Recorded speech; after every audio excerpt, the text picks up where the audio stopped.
Jakarta ada duit pada saat. Saya mau balik. Bang, coba anak. Anak duit. Anak ini bukan miskin semua. Kalau kamu pikir kamu miskin, kamu merawat ada tu tak kaya kan?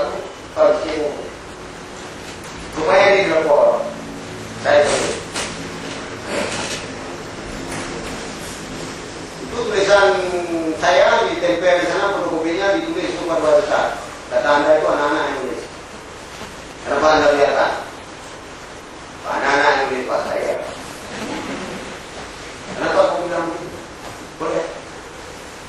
Bapak di sini kan cuma ngomong. Karena kepepet, takut itu dari batas. Kami di lapangan sering tiba. Masyarakat Aceh Barat tidak miskin. Saya sekarang dibantu oleh masyarakat Aceh Barat. Itu sebesar 70 juta rupiah setahun.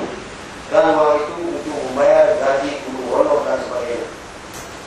Karena saya tidak ada guru, saya jadi tidak ada uang, walaupun untuk komite bayar.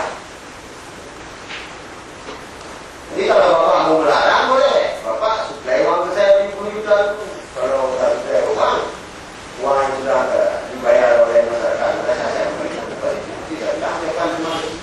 Kalau Bapak tunggu semua masyarakat yang saya memberikan uang, jadi berat Bapak kami.